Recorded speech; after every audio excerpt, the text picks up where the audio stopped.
دا د عجب خان افریدي سکل مسیدو شیربانو بیبي او دا مونږه د کارونو دا د هغې د طرفه د خپلو پښتنو د دغو بچو دپاره چې زه د دغه خاورې بچې یم دا ټول د مو بچیون دي په مو باندې ډېر څه دغو حق و خو بس لرې یم فوکستون جابر ظالم ریاست رای هغه چې دی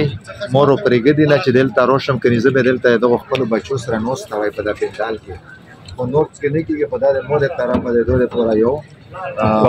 مونږ لا دا په ډېر څه منظور دی جذبه ډېره غیرتي چې کله یې وورو ډېره غیرتي دا شونته مونږ غوندې کې سړي چې دي که نه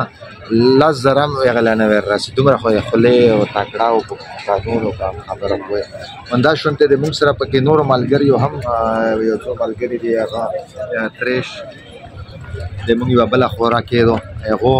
همدا شونته حکیم شینواري دی نصیب دی نور داسې ملګري دلته نومان ویړکی رهی او پرېدی دی د مونږ د هغو ټولو پکې خپله حصه اچولې ویې چې دا د مونږ وطن به لرې یو خو دلته مونږ غواړو چې دلته سره مرسته وکړو خو مرسته هم نه دغو خدمت به مونږ شي فرض دی دا هغو د طرفه همدا شونته نصیب دی دی نور هم ملګري دي اوس بیا ذاکر د مو ورور دی هغه هم پکې افریدی په توبې کې دی هغه پکې کیسه کړې ورو مو ملګری احمد رای همدا شونته حکیم شینواري دی نصیب دی او نور پکې داسې ملګري هم شته چې هغو پکې خپل دوبۍ یو ملګری دی هغه نومن روسي هغه پکې کړي دا هغه د دغو ملګر وړوکې لږ غونته شاید څه نه کېږي خو همدا شونته چې موږ ټول ورسره ملو شو او یو بل سره لوس کړو نو بیا د هر څه انتظامات دا چې څوک امداد کوي نو څه داسې طریقه یې وي دغو امداد نو ما به هم نه ورکوو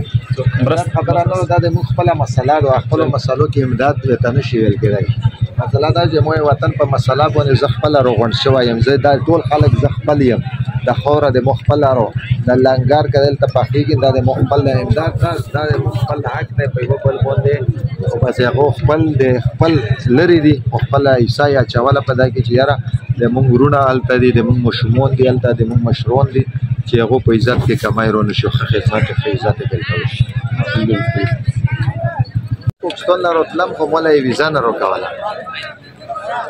چې ویزه یې نه راکوله چې دا د مو پښتون وطن چې دا ټول د مو بچي دلته راغلي او چې غیرت داسې نه دی چې یاره صرف یو عجب خان افریدي ته راوړو مونږ ښځو هم غیرت نه په بزامنو کې هم اوس په لمسو کې هم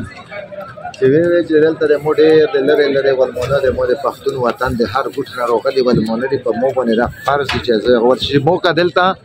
که کور مې وای او دلته راغلی شي مو به یقین وکړه په خپل لوس ورته هرته ټیکالی پخولی خو مو به ورلګلی دی بس مطابق هر یوله خو هلته لرې یم ورتلی نه شم اروپو ویډیو یې ورته کړې یې یوې روپۍ راټوله کړې یوه چې لوړ شه بچیه او چې مو د طرفه خپلو بچو له ده نو دا د هغې طرفه چې لږه مو وصل دومره خو دا په ډېر څه شي قبول کوم